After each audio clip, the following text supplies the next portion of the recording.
Ay mga finding, so welcome sa ating new adventure na naman dito sa mundo ng aking vlog. Ang ating pag-uusapan para sa ating adventure for today ay kapag kayo ay pupunta sa PSA. So may mga options tayo kung tayo ay pupunta ng PSA. Either kailangan natin magpaano ng certificate or kahit na anong certificate like birth certificate, marriage certificate, death certificate o kaya yung sinumar. So yun yung mga kailangan natin gawin pag pupunta tayo ng PSA. Ang ating pag-uusapan for today ay kayo ba ay allowed na pumunta sa PSA nang walang appointment date or basta-basta na lang kayo mag-walk-in doon sa PSA at sasabihin nyo doon sa guard na pupunta ako dito kasi magpapa-PSA or may papaayos ako sa birth certificate ko or yung death certificate or kahit marriage certificate. So, ang question dyan mga ka-finding is, kayo ba ay papayagan na mag-walk-in doon sa PSA? The answer is no. Hindi kayo papayagan. So, bakit? Isa din sa mga tinitingnan nila is kailangan hindi maging crowded sa loob. Kasi kung lahat papayagan na mag-walk-in, so magiging magulo yung sistema. So, kahit sino na lang po pwedeng tanggapin doon sa loob or i-entertain sa loob para makakuha sila ng kanilang birth certificate sa PSA or kahit anong kailangan nilang gawin sa PSA. So, ang sagot dyan mga finding is no. Hindi kayo pwede mag-walk-in without appointment. So, kailangan mag-appointment muna kayo online. So, paano kayo mag-a-appointment? So, ilalagay ko dito sa link, yung link ng appointment date kung paano kayo magpapa-appointment. So, ilalagay ko yung link dito sa video ko na to. So, sa comment section makikita nyo dyan, ilalagay ko para pwede kayo mag-book online bago kayo pumunta sa PSA. So, ayun, ulitin ko lang, hindi kayo pwede mag-walk-in sa PSA na wala kayong appointment date. So, una-una sa lahat, pagdating nyo dun sa office ng PSA, kung saan mang outlet kayo pupuntang PSA, ay kailangan meron kayong maipakitang appointment letter or appointment date or may proof kayo na meron kayong appointment on that date. So, ano yung gagawin? Unang-una, mag-walk-in ka doon. Pwede mag-walk-in, pero kailangan may appointment date. So, hindi ka po pwedeng mag-walk-in without appointment. So, mag-appointment ka muna and then pag-appointment dyan, mag-online, open mo yung online appointment, magbubook ka dyan online. So, i-fill up mo lahat isa-isa kung ano yung mga tanong doon. So, huwag kayong mag-alala kasi ilalagay ko sa comment section yung link kung paano kayo magbubook online. So, yan. So, isa-isa yan. So, sunod-sunod yan. Makikita nyo. Madali lang yan sundan. So, gagawa ako ng vlog online paano mag-book online sa PSA para magkaroon kayo ng appointment. And then, doon sa appointment date na yon ay pipili kayo kung saang outlet kayo malapit, like for example Luzon, Visayas, Mindanao, either kung saan kayo malapit. Doon sa online application, makikita ninyo yung mga options ng mga lugar kung saan may mga satellite offices, CPSA. So doon sa PSA na yon, makikita nyo kung ano yung pinakamalapit na lugar na malapit sa inyo. So yun yung piliin nyo. And then sa online din, makikita ninyo kung magkano yung presyo at doon sa online mismo, appointment date, ay makikita ninyo kung anong araw yung available na makukuha ninyong slot. So yun, pag may nakuha na kayo doon, pwede na kayo pumunta. And then bago kayo pumunta doon mga finding is kailangan make sure makapagbayad mula kayo online. So saan kayo magbabayad online? So meron silang mga options dyan na pwede nyong bayaran. So pwede kayo magbayad. Like for example, nag-generate na kayo ng code. Natapos nyo na yung online appointment nyo online. So, sa dulo niyan, may ibibigay silang reference number. So, once na-accomplish nyo na-fill up nyo na doon sa online appointment, yung pangalan nyo, yung mga credentials ng buong pangalan mo, or yung mga kailangan na hinihingi nila. So, may mga asterisk doon na kailangan mong fill upan online.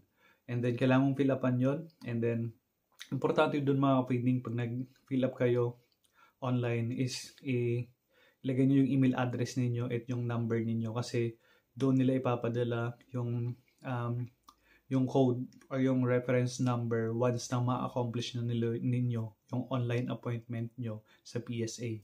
So make sure na mabubuksan ninyo yung inyong email address or yung password ninyo kasi doon yan sila magpapadala ng reference number na kailangan ninyong bayaran sa 7-Eleven, sa Bayad Center, sa Palawan. Pwede rin kayo magbayad through GCash, through Paymaya, and pwede rin kayo magbayad through credit card or debit card. So, yun yung mga kailangan na, yun yung mga mode of payment na kailangan ninyong gawin online. So sa pinakadulo kailangan ninyo magbayad. So paano kayo magbabayad? Kailangan may hawak kayong reference number kasi dun sa kaduluduluhan may ibibigay sa inyo, may isi-send sa inyo either i-text or i-email sa inyo. So make sure na ma-access ninyo yung email address na gagamitin ninyo para ma-access ninyo yung reference number na kailangan ninyong bayaran kasi yun yung magtatawid sa inyo para makompleto yung appointment date ninyo para makakuha kayo ng schedule sa PSA. So, kailangan pag nakuha nyo na yung reference number na ibigay na sa'yo through online, bayaran nyo na kagad siya. So, kailangan hindi siya lumagpas ng within 24 hours. Kasi pag naglagpas siya ng within 24 hours, mag-i-expired na yung reference number na binigay sa'yo at uulit ka na naman. So, start ka naman from the scratch. So, mag-fill up ka ulit. Kung ano yung una mong ginawa online para makakuha ka ng appointment para sa PSA, uulit ka once na hindi mo mabayaran yung reference number na binigay sa'yo within 24 hours. So, babayaran nyo yan sa mga na-mention kong Bayad Center, 7-Eleven, GCash, Paymaya, Palawan, Bayad Center, pwede yung magbayad through GCash, and bank, debit card, credit card, pwede nyo bayaran yan.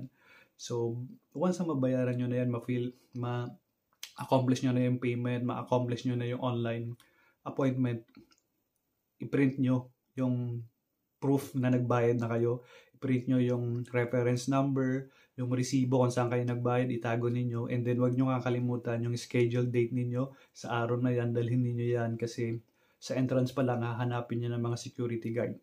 So, yun. Tapos, kung ikaw ang kukuha or may kailangan kang asikasuhin, so, okay na tayo dun sa online application. So, na-accomplish mo na yung online application, nakapagbayad ka na, may schedule ka na.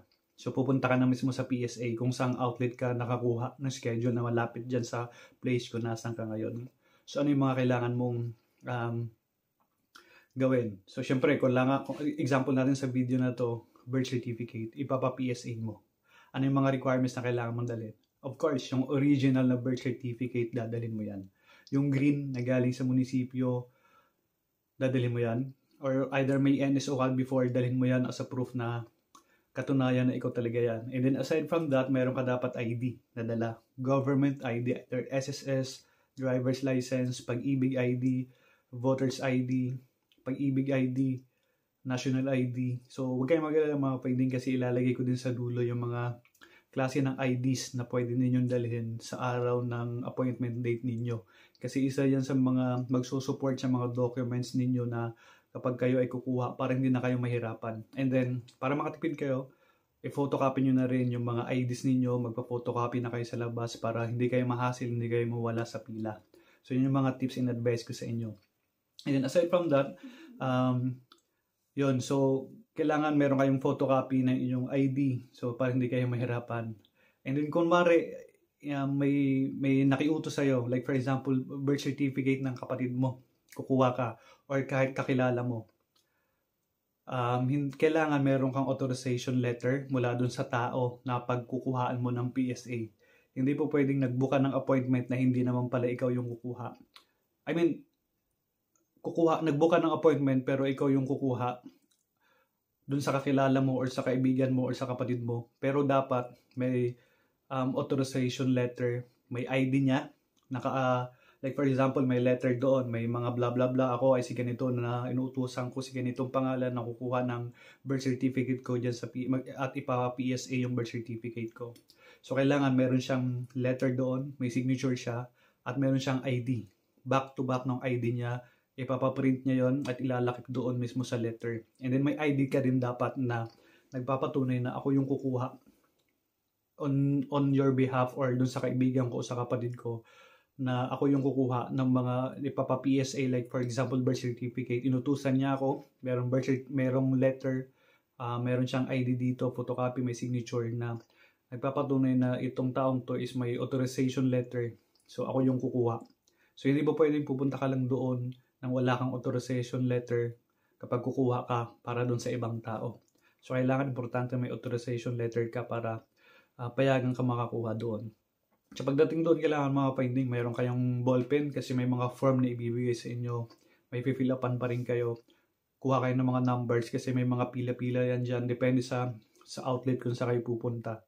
So make sure may dala kayong ballpen na kapag photocopy na kayo para hindi na rin kayo mawala sa pila, hindi kayo ma-hassle at mabilis kayo matapos. And then after dyan, sa releasing, kailangan kompleto yung mga supporting documents ninyo. Like for example, yung original ng mga ipapa-PSA ninyo, yung photocopy ng ID ninyo at yung original ID ninyo, kailangan dala nyo. At yung syempre, kailangan ipakita ninyo yung proof of payment na nakapagbayad kayo at yung appointment letter or appointment date, ipapakita nyo rin yun. So yun mga finding ating adventure for today para sa mga gusto mag-PSA, nakala number certificate, merit certificate, this certificate, magpapasinumar sa PSA.